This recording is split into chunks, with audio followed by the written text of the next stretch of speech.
Today is on women and power. And, the thing about a class like this, a course like this on ancient Israel, is that there are so many different topics. There's just the ground to cover almost historically, just to give you a framework and time and place to understand what we're talking about, working our way through issues in ancient Israel. But there are also cultural themes. There's religion, there's society, and so I want to attend to some of these topics. We talked about God once, I think, already. Even though with any one of these you could say, there's a whole world, you're barely touching on this. And so this is certainly the case looking at the lives and voices of women in the ancient world, because on one hand you could say, well, if you're talking to actual people, then half the world, where are they? Are they getting, can you hear them? Can you see them? So far as they're represented in a book like the Bible or another text, if those texts were written by men, are you getting a reasonable picture of who they are and what their lives are like and what they think, how they feel? And for that matter, you could ask it of other categories like the poor or children or something else. There could be people who are outsiders, which probably at that time you wouldn't use ethnic categories or certainly not racial categories, but for sure there were sort of insiders and outsiders. You hear from the insiders. You don't hear so much from the outsiders. But all that said, then today's class is a chance to acknowledge that this is a huge and interesting and important dimension to understanding ancient Israel. And we're going to spend some time thinking about it. I think there might be one other class where we do the same. I'm trying to remember. But of course, it's not enough. For those of you who are interested, your final papers are one opportunity to pursue this topic as well as anything else. So I'm going to start with the class goal. Came up with a statement right off. And then I have a broad question. You'll see. In fact, I'm going to close this door.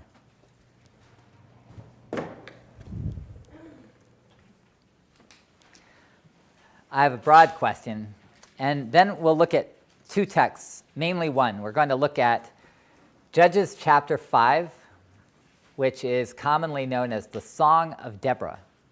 And it is possibly the oldest kind of freestanding text in the Bible. No one can be sure of such things. But it talks about Israel in its life before kings, which is something that I've put out there, part of the book of Judges. But it shows no awareness of the existence of Judah or the south, just no interest in it, no awareness of it, and yet a quite inclusive sense of what Israel was in terms of its various peoples. And it shows no sense that there will be kings, no anticipation of those issues. And it identifies the peoples of Israel in very peculiar terms that are unfamiliar from other lists in the Bible. It seems quite independent of the Bible, the rest of the Bible, even as it overlaps. And aside from all that, it's the Song of Deborah. And the crucial individual leader of Israel, as portrayed in this song, is a woman.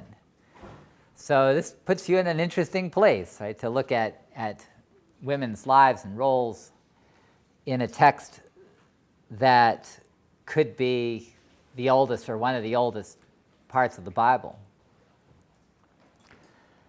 So all that said, class goal: to imagine a world where patriarchal social structures could still leave women significant avenues of influence or even power, especially where political institutions were less developed. And I can repeat that. To imagine a world where patriarchal social structures could still leave women significant avenues of influence or even power, especially where political institutions were less developed. I was trying to think of something broad. Yeah. to imagine a world where patriarchal social structures, meaning structures that are defined by fathers and men as heads of household, especially, right? Talking about a society that's built around the sort of building blocks of houses and households, where it was assumed that, at least as the norm, that men would be the heads of household.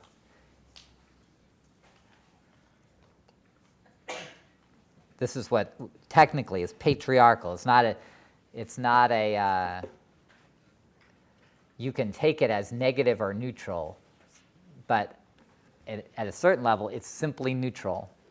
So patriarchal social structures could still leave women significant avenues of influence or even power.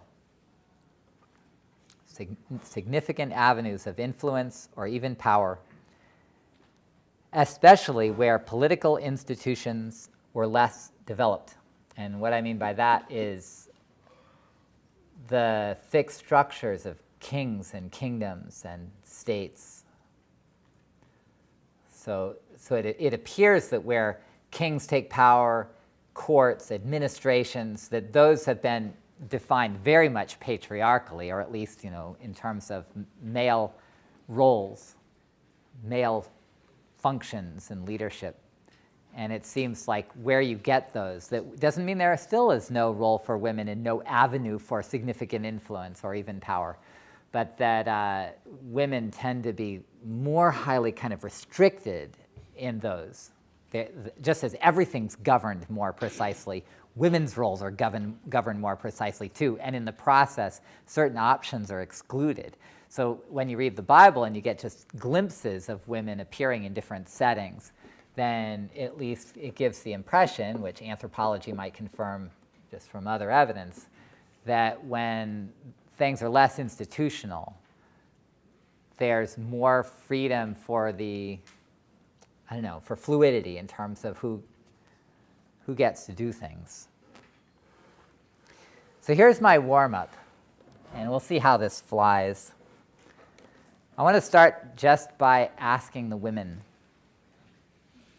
So all you guys have to just sit and listen for a minute. So here you are at NYU, however old you are, anywhere 19, 20, 21, 22, I don't know, maybe more.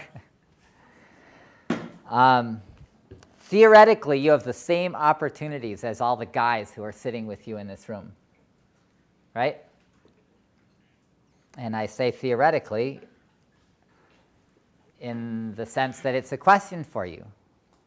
You've launched out, you've come here as if you have the same opportunities. I expect that NYU, if it's like other universities in the country right now, probably accepts more women than men.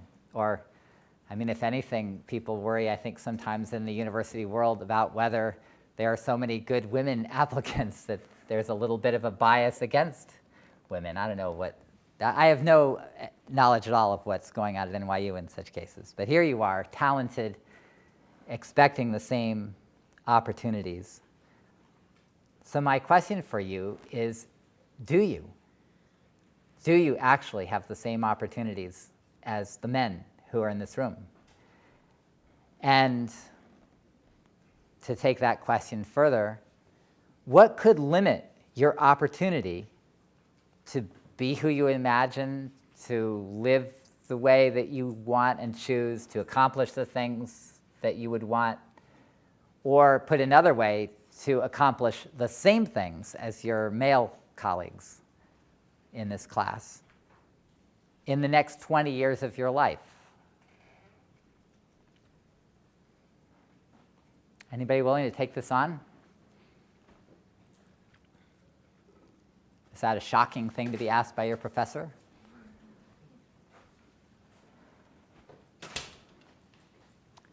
Would you say that it's a ridiculous question? Of course, your opportunities are exactly the same in every way. Yeah, go ahead. I think it's pretty safe to say that it's clearly not entirely equivalent. Just by looking at statistics,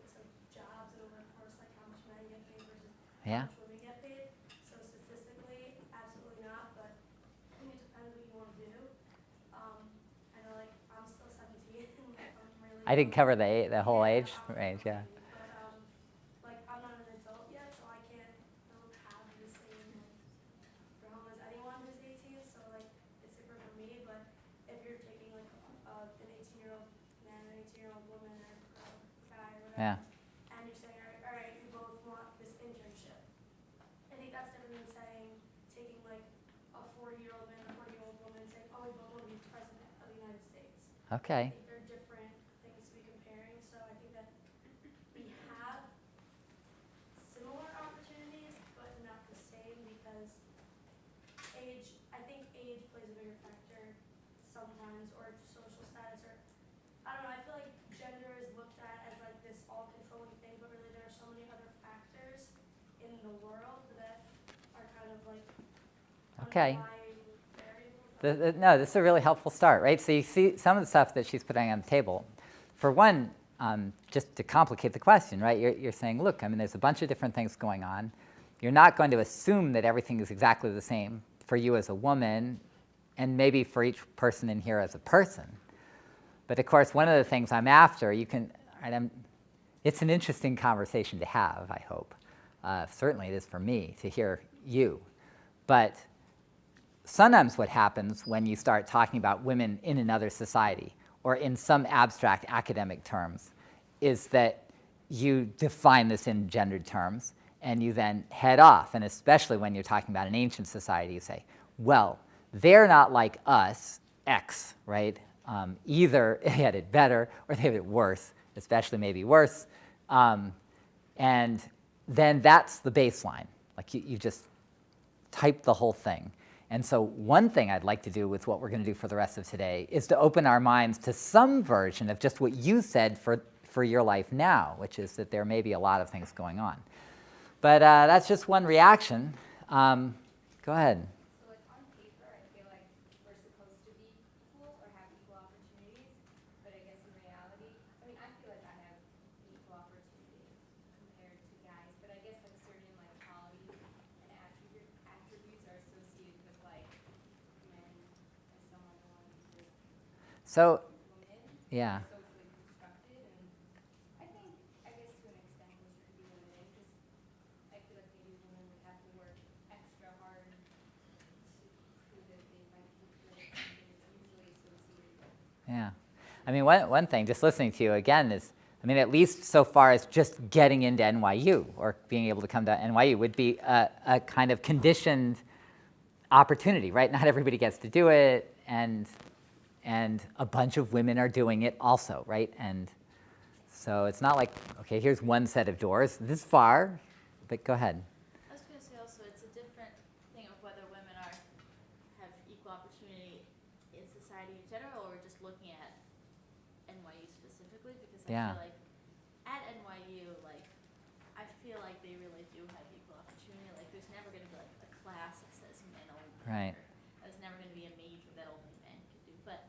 But yeah, I mean, you look at just like statistics and stuff, you see that in society in general, women are still making less money at the same job. Yes, a couple of you mentioned this. It's just partly to repeat so everybody can make sure everybody hears, right? That it's kind of funny you're saying that on one hand you could say, well, is there going to be any difference at NYU, difference in opportunity at NYU, as opposed to society in general? And the thing, of course, that gets your attention is if you notice that statistically there's this difference in salaries, for instance.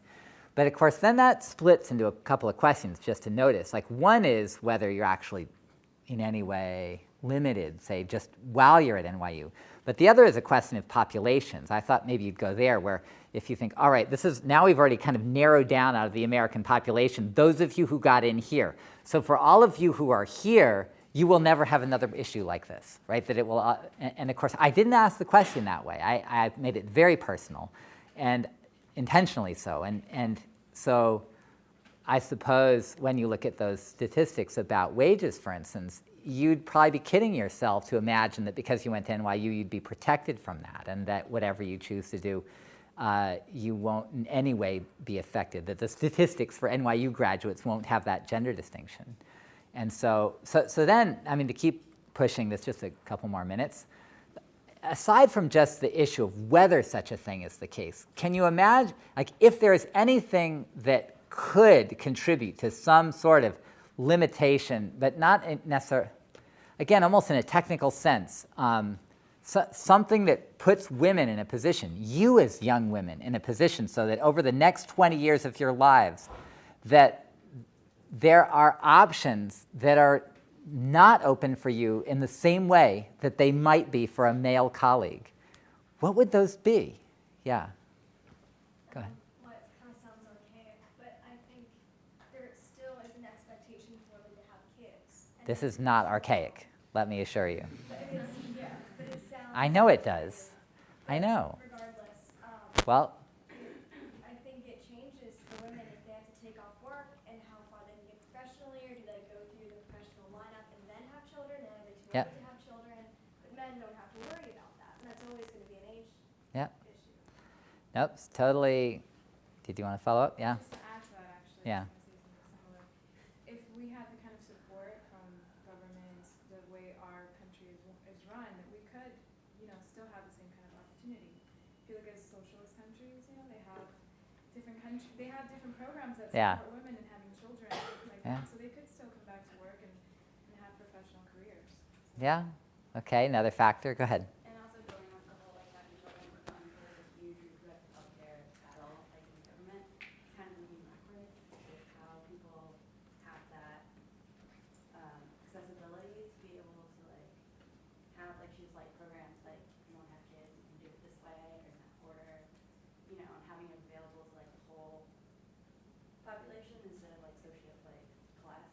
Yeah. That makes sense, affordability because money comes into it. Yeah. And all of that. Yeah, go ahead. Okay, yeah, there's two of you in line. Go ahead, you go first and then. The one in back first, yeah. In the gray sweater. That, I know a lot of volunteer programs abroad accept more men than women, and a lot of times they don't want to accept people who are on medication, Okay. and a lot of women have to be on birth control, Hmm. and Yeah, no, I mean, this is really interesting. they have to be on birth control, but Yeah. So, I mean, just think about, I don't know if you heard everything, right? So on one hand, you've got, if what you want to do involves kind of interaction with culture, and however much of this is sort of your own culture and that maybe looks different in the United States than in other countries, or if it's, really outside your culture, but in cultures where the traditional roles are different. Yeah, so there's all that stuff, and then, the sort of birth control aspect is, again, related to, back to the issue of childbirth and stuff like that, right? So that where it's not simply equal. So let me, I know I'm not going to give you a chance to go. Let me just put a couple of things out there, and then we'll move to the content for the day.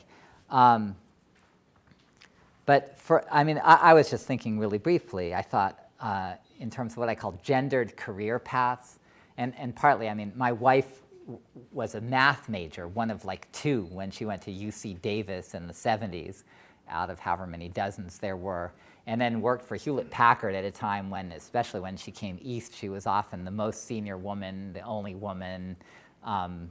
It's gendered career paths. It's just that it's self-selected maybe to some extent, but then this is one of the things out there. Then it's a good question when you go into some of these sort of whatever versions of the Wall Street and so on, if there's certain stereotypes of the kind of person who succeeds, and if those tend to be more gendered in terms of favoring certain ways of interacting with others, aggression, the ability to go after it and don't worry about who gets in your way. Some of those fall out partially along gendered lines. There can just be prejudice. But of course, massively, there's issues that have to do with childbearing and child care, which are still absolutely part of everyday lives for both men and women. And for me, never mind my own family, in working with doctoral students, I have students, both men and women, who go through stages, coming often into the program in their early mid-20s, and then finishing when they're 30 or in their early 30s or something like that. And this is a time when life just keeps happening. It doesn't just stop. And so a lot of these choices are being made. And then when you go on the job market and you're evaluated for tenure and you're supposed to be working like a dog for those first few years, but what if by the time you finish working like a dog, you're 40 and you don't have a chance to have kids if you didn't, get the chance before? So, I mean, all these things are absolutely still out there. And really what I wanted you to do is just to start thinking, if I go back into the ancient world and I let them talk, am I going to oversimplify their world in a way that I wouldn't oversimplify my own? And of course, my challenge to you is not to, right? So for all that you can say, it's a patriarchal world, and maybe it didn't have as much diversity as our world does and as much variety, but maybe we're assuming a bunch of constraints and narrowness, lack of choice in life that would not actually have been the case. Actual life would produce 1,000 different sort of situations. One interesting example, not in my notes, is that I studied this ancient site called Amar. This is E-M-A-R. It's on the Euphrates River in northern Syria. It produced new archives right about when I was getting ready to graduate or finish my program as a doctoral student. And so I just know this place really well. I know all its texts and so on, but it's got a lot of legal documents. And in fact, a disproportionate number, in fact, of these legal documents involve women. And I say disproportionate because if you're talking about a world where men are mostly heads of household, then you'd think if you have property transactions and stuff like that, it should mostly involve men. I mean, they're the ones who are owning things, right? But in fact, an enormous number of them seem to involve women. And one of the reasons is that they would write things down if anything was a little unusual because they need a little extra proof instead of just a bunch of witnesses that you'd call up. And so one thing that would happen, a la Pride and Prejudice, is you get a situation where there are no male heirs, right? A guy and his wife have a bunch of daughters. And so what does that mean? What does that mean in terms of your property, your family identity? When marriages even are arranged, then do you not care about your daughters because I'm now handing them off, to some guy and they're just women, who cares? No, I mean, these are your family, but they are also all your family in some cases. And so when inheritance arrangements are made, then it sometimes goes to the daughters, right? And different things happen, not even because somebody felt differently intrinsically, but because life just handed them a different different set of choices. And you have men getting killed in battle, you have plague, and randomly one set of people dies or the other. You can often have women just outliving men. And then what happens? So as you try to imagine women's lives in the ancient world, then give them a break when it comes to variety. And imagine that they're looking at least as much variety as you're all looking at, as you look at the future. And so, when we go to this ancient evidence, realize that you're just getting little snippets, little glimpses of this past, and expect them to represent just hints of what real life might have been. So for sure, you'll see lots of signs of men running things in ways that you may hope they don't run yours. And yet, keep an open mind. That said, I wanted to start and spend a major block of the time we've got looking at the primary evidence, which I'm going to have be the Bible, in the spirit of this course on ancient Israel, but figuring, hey, the Bible's full of great material, let's use it. We're going to start with Judges 5. Then I had also picked out Judges 19, if you'd read it. This was what I introduced briefly the other day when we were talking about Judges 20 as both the introduction to Judges 20 and the most disgusting story in the Bible. So if you read it, then you know what I mean. We won't spend quite as much time with that one because it's got more limited use for the topic at hand. And then I wanted to end, I'll be watching the clock, with a couple things to say about Freimer Kensky and that one chapter that I had given you to look at. She has interesting ideas about how to handle gender in ancient Israel and the ancient world. Okay, can you read this? Because we could try to enlarge it, or no? Okay, slight enlarge. Thank you. So what we want is the actual song. Now, the funny thing about this is that the story of Deborah is told first in prose in chapter 4, and then you have this separate poem. And when you did your papers, one of the things I asked you to be sensitive to was, sort of the literary type and context. And in your papers, the issue was that there was a poem, this lament of David for Saul and Jonathan. And the statement about Jonathan is embedded in this larger poem. And one of the things that at least you can't take for granted is that the poem assumes you know the prose, right? There's no reason why you couldn't have a separate poem that's inspired by the same characters, that's just independently included. And I wanted you to think about that. Yes, you had the other evidence for Jonathan and David, but then you have this poem. How do you know they even have the same point of view or are speaking from the same, text? So this is true for the Song of Deborah, where they're clearly about the same events, the same characters, but they don't entirely share the same assumptions. So we're going to read the Song of Deborah all on its own. We're just going to leave chapter 4 behind, even though they all involve women.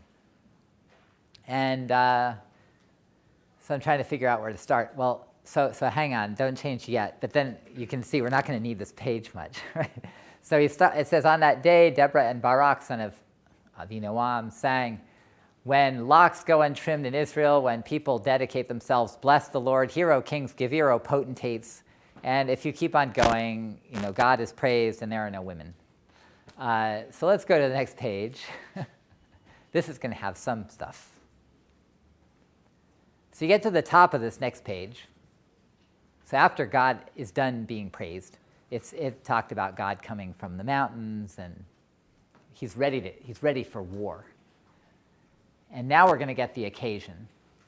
In the days of Shamgar, son of Anat, in the days of Jael, caravans seized and wayfarers went by roundabout paths. Deliverance seized in Israel, till you arose, O Deborah, arose, O mother in Israel.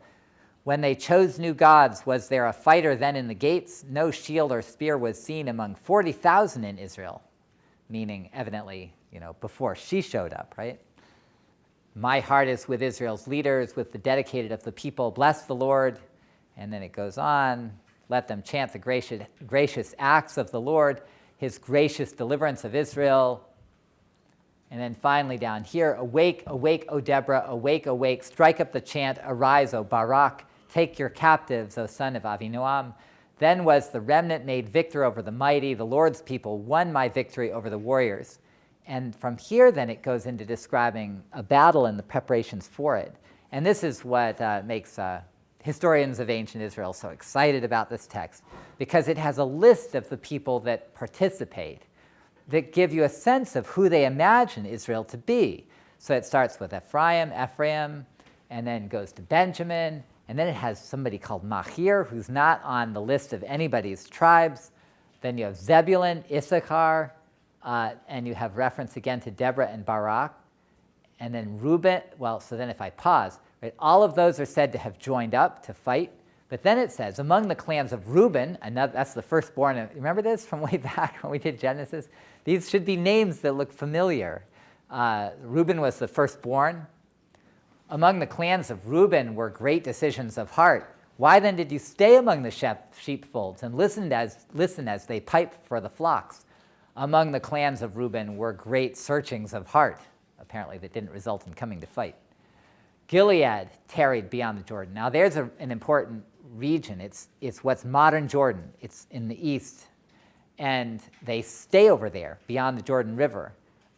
This is not one of the sons of Jacob, though, if you remember from that text back in Genesis chapter 30. And Dan, why did he linger by the ships? Asher remained at the seacoast. Those are tribes. Those are sons of Jacob. And then it goes back. Zebulun is a people that mocked at death. Naphtali on the open heights. Those are tribes. And then it talks about this battle. Kings of Canaan fought, and they give you a location, Ta'anach, which is a real place in northern Israel, kind of. And then it says the stars fought from heaven. From their courses they fought against Sisera. And then they're swept away. And then, next page.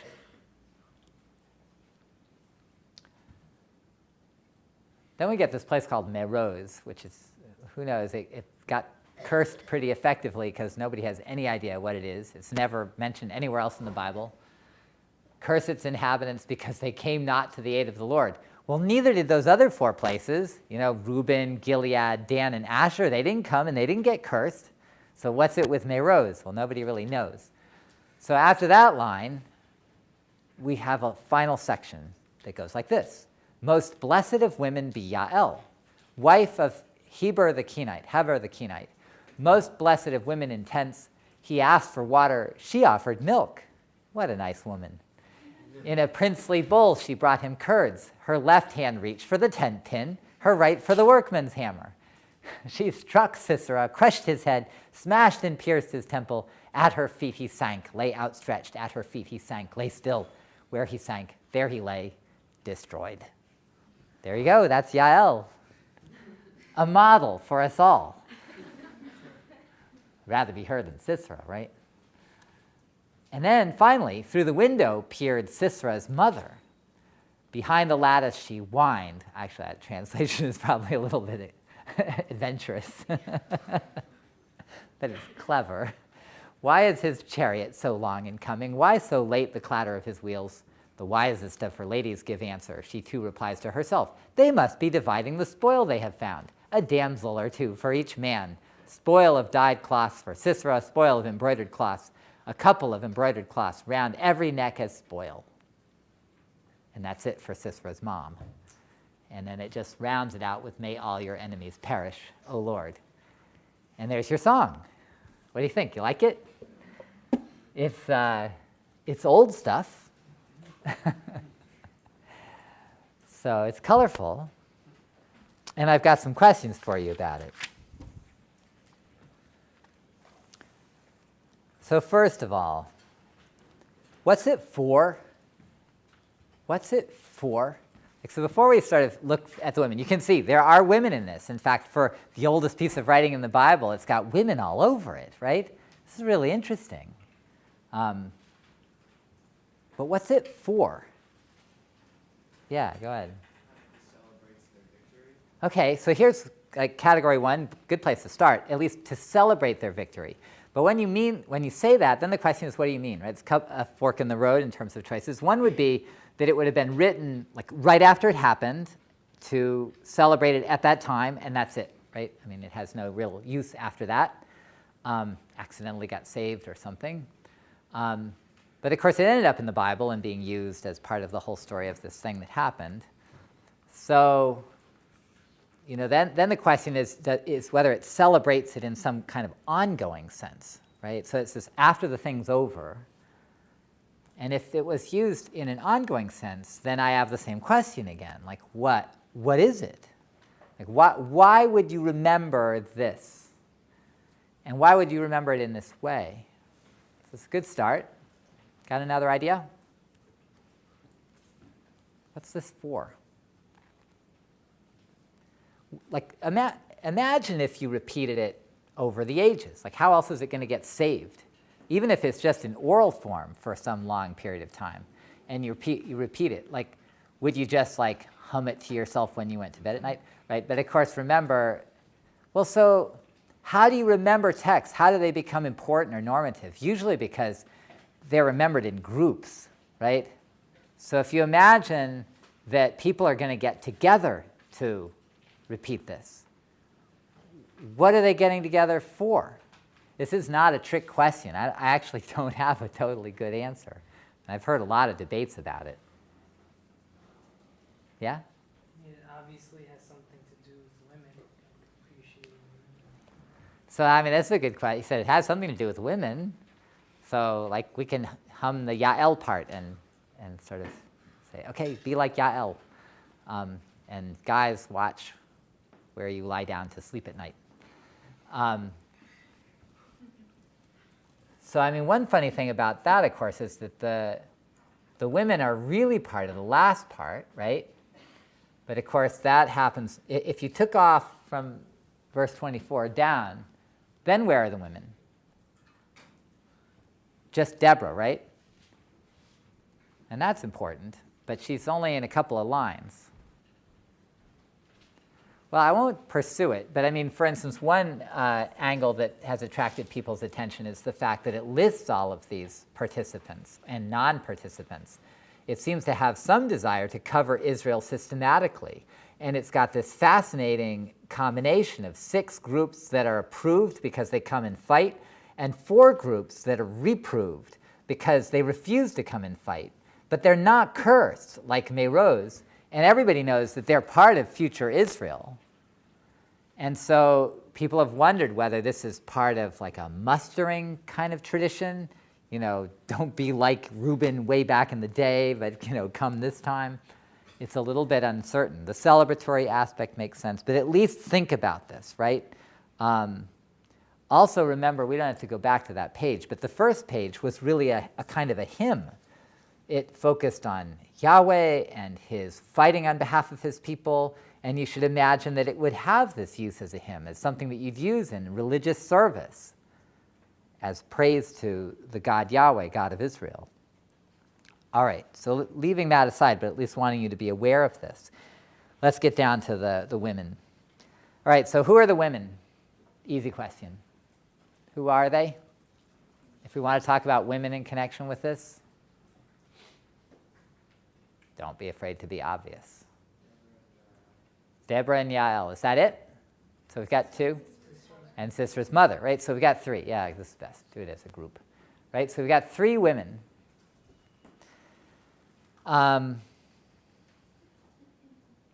Notice where they are, and I kind of brought this to your attention, right? So Deborah is the only woman in the first 23 verses, and then the other 2 are kind of packed into the last section, right? And that's not to say, oh, well, they're less important because they come last. You can't assume that. But there is a sense that those 2 women have their own little story, or 2 stories that are kind of stuck together and that are distinct from the other parts. Now, here's where it gets a little more complicated. Talk to me about their roles and their identities, right? So if you've got these 3 women now. So who are they? And I don't mean, I won't even qualify that. Who are they? Like, if you're going to define, go ahead. Deborah specifically labeled as the mother of Israel. She's mother of Israel. So if you were to type her then, what does that mean? As a woman, she's defined as a mother. As a woman, she's defined as a mother. But in this funny way, right? Because on the one hand, she's the mother of all Israel. But if you were to define her in some other way, like what would it... So let me just hold your thought. How about Jael? If I said, who is Jael, what would you say? Identify Jael. Go ahead. Or, go ahead. You'd say a warrior, but that's, I mean, she's brave and she kills somebody. But of course, if you identified her socially, it's totally not what she is, right? I mean, she's serving a guy a meal, and she's handy with a tent peg and hammer, right? So it's a good answer, but I mean, in another way, like socially, she's really not a warrior. But go ahead. Just kind of random. She comes out of nowhere. What information is given you to identify her? Yeah. Well, it specifies she's the wife of This guy, Heber the Kenite, right? So that's what I was after with Deborah. So this is the funny thing, is that if you go to Jael, fascinating what she is, and let's come back to her, right? But she's identified as a guy's wife, even though who cares about the guy, right? But that's her identity. So the funny thing about Deborah is she's a mother, but whose wife is she? It never says, right? She doesn't have to be identified as somebody's wife. That's interesting, right? And you'd think then if she's a mother, you could say, you know, like you could find biblical stories like, who is Sarah? Who is Rebecca? You know, well, Rebecca is the mother of Jacob. Well, you know, then there's Hannah, the mother of Samuel. There are these characters who show up in the Bible because they're just going to have some famous child. But Deborah's not in that category. She's a mother in her relation to Israel. That's really intriguing, right? But she's not actually identified by being any particular person's mother, and she's not identified by being a wife. Okay. Anything else on Deborah in terms of her identity, kind of who she is?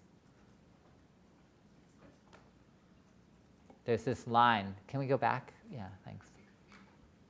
Oh, yeah, okay. You arose, O mother, O Deborah, arose a mother in Israel. And then down here, awake, awake, O Deborah, awake, awake, strike up the chant. Arise, O Barak, take your captives, O son of Avinoam. What else can you tell me? Go ahead. Feels like she's given almost like the same masculine role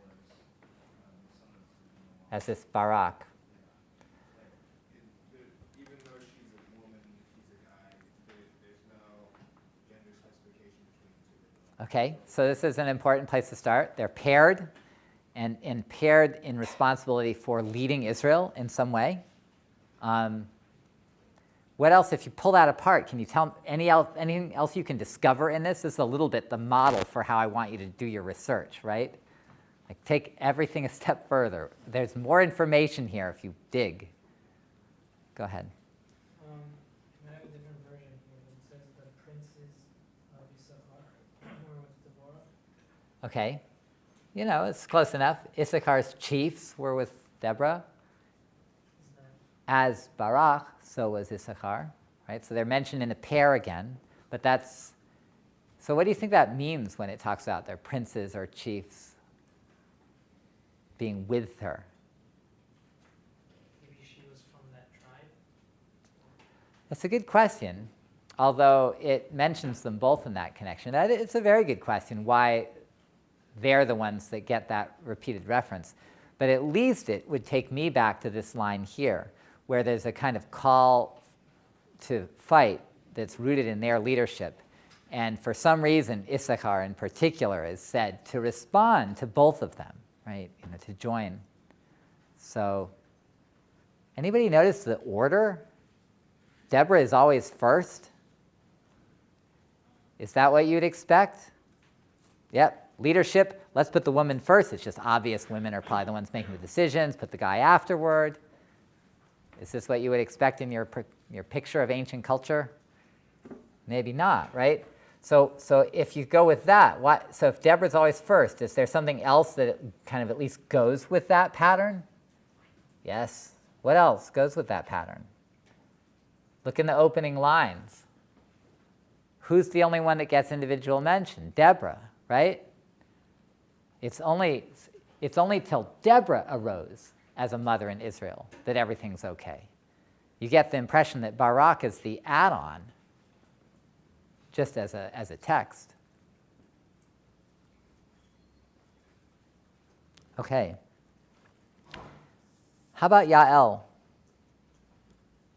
So I said she's a wife.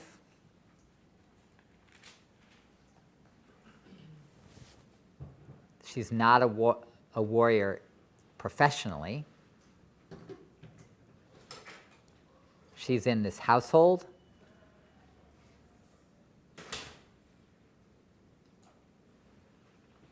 What about her husband? Can't say anything about him? Yeah? He's a Kenite. Yeah. I mean, it's not like we would all know what that is. At least for one, this is, again, I mean, this is not doesn't matter what you know or don't know about this stuff, but if you went back to the list of all the peoples who are either part of the war or not part of the war, there are no Kenites. Did you catch that? So whatever being a Kenite means, it's not being part of the group that either fights or is expected to fight. So, and it doesn't then say about herself. It doesn't say that Jael herself is a Kenite. But she's identified as the wife of somebody who's not part of Israel. Why do you think that would matter?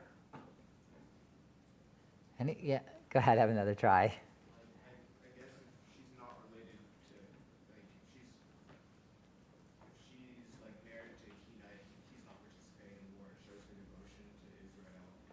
Yeah. But notice who shows up, right? I mean, would Sisera have, tried some tent or household that belonged to, somebody from Issachar, say? Probably not, right? So at least it gives the impression that Sisera shows up because he thinks, it reminded me of the conversations we had about Abimelech and Gideon, where, these two characters from this time of, time before kings, have a kind of claim on these individual towns to say, all right, I show up, you do what I want, right? And you think, well, maybe if somebody from the other side showed up, like the Midianite king, and they said the same thing, they'd have the same reaction, like, just leave us alone. But there's this sense that Sisera thinks, okay, you're not Israelites, I have a claim on you, I show up, you support me. And of course, then the intriguing thing is that who knows about Hever and his Kenite friends, but at least Jael is going to choose sides with Israel. And she figures, all right, this is an opportunity and I'm taking advantage of it. But as you try to get a sense of Jael's identity, then you need to kind of locate her in relation to this husband. And so yes, she's identified with her husband, but it's not clear that she actually acts out of her husband's interests. You follow, right? So if you're thinking about the freedom of women to act, the expectations in a text even of how women might act, that this text does not seem to have a burden to assume that this woman does whatever her husband tells her to do or whatever is in his interests. She acts totally independently. It's not clear that he's even there. And it's not clear that the sides that she chooses are his. In fact, it's perfectly possible that Sisera shows up there because he has certain expectations of Kenites, or of Hever in particular. And it turns out that his wife is not buying in. Interesting picture of women. How about Sisera's mother? What do you notice about her? Anything? Anything to say about her at all to identify her? Or about the way she's identified? Yeah. I think it's kind of seen as unintelligent, particularly because she asks like the answers of other women. So she has these questions Okay. that she doesn't answer for herself, but she has like women and then the wisest of her ladies Yeah. answer the answer. So she's And of course, biased. the answers are all wrong. Yeah, that's interesting. She's not portrayed as intelligent, maybe? Go ahead. I don't think that's not intelligent. I think she's just a worried mother that Yeah. her son hasn't come home. Oh, where did he be? And then trying to get answers to converse Right. like that. And she's like, oh, he's probably just getting all the treasures from the Yeah. that. What do you think of that answer? That's interesting, your take on it, right? But so it's a worried mother, absolutely. And the answers are all positive. It just makes me wonder as I'm listening to you whether she believes her own answers, right? Like if you think of your mother or something like that, oh, she's probably off getting A's at NYU and everything is going perfectly. And you think, does my other mother really think this way? She's probably more likely worried about the reverse. Yeah, I guess the one thing that I want you at least to notice is that she's nameless, right? As opposed to Deborah, her identity is carried in her name. She almost has no other identity, right? She has no husband or son, or there's nobody else. She's not daughter of so-and-so, which is the standard way of naming people in the ancient world. She just stands out there on her own. And then you have Jael, who's identified by her husband, but who's quite independent from her husband, nevertheless. But then this woman doesn't even get a name. All you need to know about her is the worried mother, who's maybe foolish, or at least the only answer she's willing to give out loud is the optimistic one that we all know as readers is impossible. Okay, so the last set of questions to ask in connection to this have to do with influence or power. And this is, again, what I wanted to put out there for the day. And it's not to offer any single or simplistic picture of women's place. But the first thing that you might imagine if you go into a patriarchal world, either in ancient times or in modern ones, is that in a patriarchal world, women have no influence or women have no power. And on one hand, that's totally a serious question to ask. And yet it can lead you to miss angles of influence or power that are real. So in this text, we have, we have a lot of women, and we have 3 women in a pretty small space to consider. So, what do you think about Deborah? Go ahead. Sorry. She has like a lot of power because it says that like she was the one who ceased like brought deliverance, and like she was the one that was like the mother, so everyone was like her children, they were all looking up to her. Yeah, okay, so she's really the leader. Things only start to go well when she shows up. She's the mother in Israel, at least is how it puts it, which is sort of funny. She's not called the mother of Israel, but a mother in Israel. So she clearly is given this major role of influence. I said that between Deborah and Barak, she's always the first one listed. I mean, she's clearly the one that the story is sort of spinning off of, revolving around. And yet, would you just equate her with Barak? I mean, is she just pretty much could you take him out and they'd really be the same thing, doing the same thing? Is there any nuance to the way in which she exerts her power? I mean, okay, I'm fishing, right? Surely there is. What can you find? What can you find that's a sign of a nuance to her? It is there, let me tell you. Any ideas? Let's just look passage by passage, right? So you're told in this first one, deliverance ceased in Israel, till you arose, O Deborah, arose, O mother in Israel. When they chose new gods, was there a fighter then in the gates? Is she a warrior? Yes or no answer. Yes, she's a warrior. How would you say she's a warrior? Do you think she actually went into battle, holding an axe, throwing a spear? Can you tell? Go ahead. Yeah, it doesn't seem like, it doesn't necessarily state that she's fighting herself, but it says that she like commands them and that she raises them up to be an army. So for one, I mean, so the comment was that, well, you can't see her actually fighting, but she commands them. She raises them up to be an army. Notice that what you're describing are spoken acts of leadership, right? That her leadership is in what she says as opposed to in her fighting. So if you keep on going down, awake, awake, O Deborah, awake, awake, strike up the chant, arise, O Barak, take your captives, O son of Avinoam. Do something with this for me. What do you think? Yeah, go ahead. Well, they have to call on her to get her help. I mean, I don't know if that's always the Okay, case. well, that's But interesting. It's not that she, in the second part, she's not there already to help. So that actually, you really got me going on something. So they have to call on her to help. And they call on him too, right? So for both of them, it's as if, forget the raising the army, the leadership. They already know they're the leaders. And yet there's a sense that in order to get what they need now, and what do you think it is they need right now, right? They need her to do what she did earlier again. I mean, I guess, the way, well, put it this way, right? Then did the people of the Lord march down to the gates, right? And so I have the impression that they're ready to fight. And yet, even as they're ready to fight, they're calling on these two leaders. And they want them to do something now, and they ask them to do two different things. Do you see it?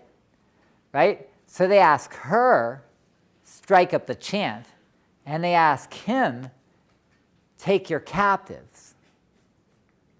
And to some extent, this would play out if you looked at this version of all this in chapter 4, that it does appear to me that Deborah's leadership, even her leadership in battle, is almost some kind of funny prayer or, invoking God to fight on their behalf or something, whereas he's supposed to be out there leading the actual, soldiers. Now, you could tell me if you think that I don't need to read it this way, and I'm open. But at least notice that for all that Deborah is given centrality in the leadership, she's got the key role. And yet, kind of traditional roles for the time are not necessarily turned on their head entirely. Her leadership is cast as a mother, not as a warrior or something like that. And it's not clear that she's cast as a warrior. Her leadership is in persuading, inspiring, praying, her alignment with the power of God, the sense that the power of God would work in her, that if she asks, God's going to be there and it's going to happen. And they don't want to go into battle without it. Yeah? I think that she has influence, but like you said, she has like a female type, because in the wars before, women would be the ones who sang the songs after a war was won or something, and she's the one asked to sing while he's the one taking captive. So Yeah? same thing basically. Yeah, so she's observing that it reminds her of a tradition which is also found in the Bible, in Mesopotamia, of women associated with celebrating and singing after battle and so on. Absolutely, these things are the case. And so, yeah, her role is not, it still falls into certain patterns like that. So one of the things that you could ask as you look at this in terms of the ancient lives of women would be, in what way the frameworks of society, the structures of society kind of interact with the choices that women have. And a little bit this goes back to the conversation that I had to start, to say that as you go forward in your lives, everybody, not just the women, then there are choices that you have, there are structures you work within. It's not as if you are a free actor with nothing else impinging on your choices, but it equally is not the case that all you are is an automaton, right, who goes and does what's predestined by your place in society. And so it's interesting in this case to see a kind of an extreme example of a woman in the Bible. I mean, there's probably no better place you could go if you say, well, where does a woman really have a chance to lead than Deborah? And yet, when you look at it carefully, you both see this unusual portrait of a woman in leadership, and yet who is functioning in ways that are at least acceptably female for all that she has this unusual influence and even power. Now, of course, the other thing to layer onto all of this is that we are not actually looking at a woman in power, right? We're looking at a text that was written about a woman in power. And it's very likely that this is a text that was, for all that it's the Song of Deborah or the Song of Deborah and Barak, it was most likely, composed and transmitted by male scribes. And so at some level, we may be looking at men's expectations of what was possible for a woman in leadership. And so if you imagine, how would a woman in a position like that have actually won support? Like by what kind of relationships and persuasion and strategies would she be able to wield power? You could imagine a lot of different things. But for one, you could imagine somebody who, would resort to all sorts of schemes in order to come up with a way to lead successfully under constraints like this, right? Where these were the expectations of what was possible for a woman, including, Barak out there on a string, doing whatever she says in front of the soldiers, right? Okay, so I could pull this apart some more, but let's take a quick look at the second text, which is in Judges 19. I won't read the whole thing. Anybody read this text? Okay. Was it disgusting? Terrifying. It was, yeah, terrifying. Okay. So it's pretty bad. It's about this Levite, C, who is, the Levite is kind of a religious specialist, so that never seems to come into it here. And it says he had this concubine, which is interesting because the concubine's not a wife exactly, but it's like a wife. a wife with fewer legal rights.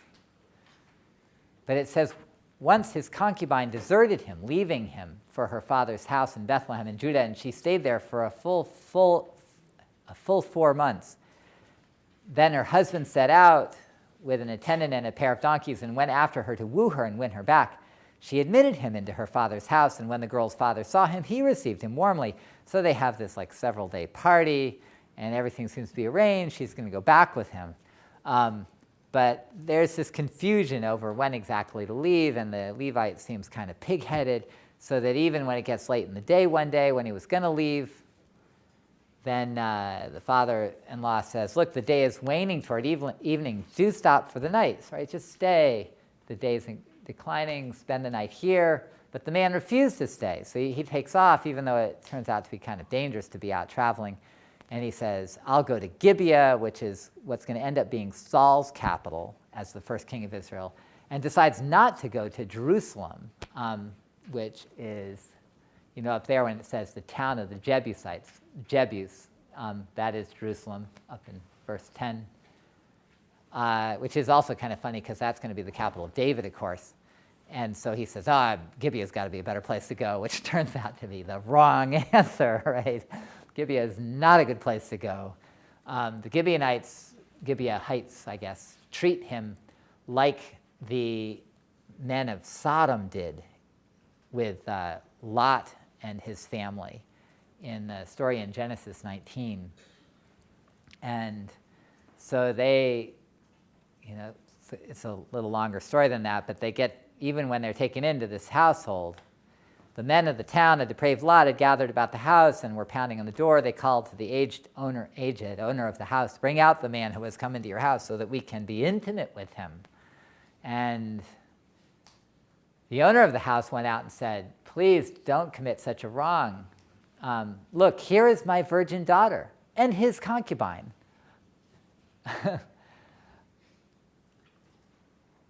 Let me bring them out to you. Have your pleasure of them. Do what you like with them, but don't do that outrageous thing to this man. After all, I took him into my house. Forget the women. Or my daughter, who cares? But the men would not listen to him, so the man seized his concubine and pushed her out to them. Like the Levite just decided to solve the problem in the obvious way. So they raped her and abused her all night long until morning, and they let her go when dawn broke. And toward morning, the woman came back, and as it was growing light, she collapsed at the entrance of the man's house where her husband was. And the very next thing you hear, great guy, this Levite, is when her husband rose in the morning, he opened the doors of the house and went out to continue his journey, and there was the woman, his concubine, lying at the entrance of the house with her hands on the threshold. Get up, he said to her, let's go. And there's no reply. So the man placed her on the donkey and set out for home. And when he came home, he picked up a knife, took hold of his concubine, and cut her up, limb by limb, into 12 parts, and sent them through the territory of Israel, because he figured, well, I'm going to get revenge, and this is the most effective way to do it. So the other side of the story of women's roles in this ancient time, we're got just a few minutes left. Let me just point out a couple of things. First of all, on one side, if you just want to get at her position, she's called a concubine, which is this sort of lower status wife.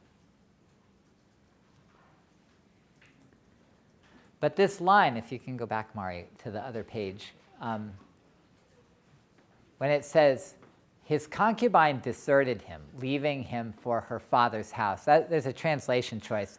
It's probably better you could just say left, because deserted makes it sound like it's illegal or something. In effect, what's being described is a divorce. So that in a world that was organized around households that were usually had a man at the head of it, then when a woman was married, then she left literally her father's house and went into the household of another man and another family that was with that man. And so in choosing to leave her husband's house and go back to her father's house, that was what was needed for divorce. right? That was an expression of divorce. And she does it. Like, she doesn't ask for permission. At least all it tells you is she just does it. She just decides she's had it. She's going. She should have kept it that way, right? So then her husband goes back, and it says, and I don't remember what the Hebrew said, went after her to woo her and win her back. She admitted him into her father's house. So that's the description of reconciliation, right? That's the description of, in effect, an agreement to remarry, to leave her father's house again and go off with this guy. So for all that, this is only to say that for all the horror of what is portrayed at the end of the story, that the story is set up in this kind of funny way, where she's part of a world where women do have some choices, and she had the choice not to be part of his world. And the weird part about the story is that if you think of it as a story and don't let yourself step back from the disgust of it and say, okay, someone is telling a story. They are leading me to sort of react in certain ways and see certain things.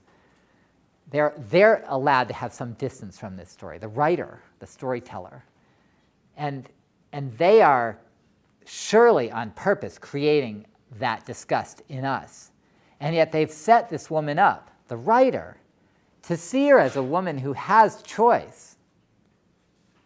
Though she would have had to exercise it at the moment when she could still, go back to her father's house and stay there.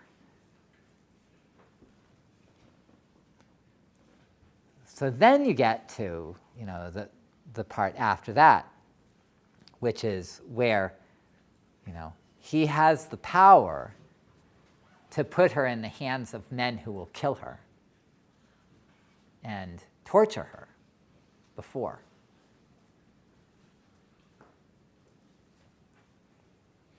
So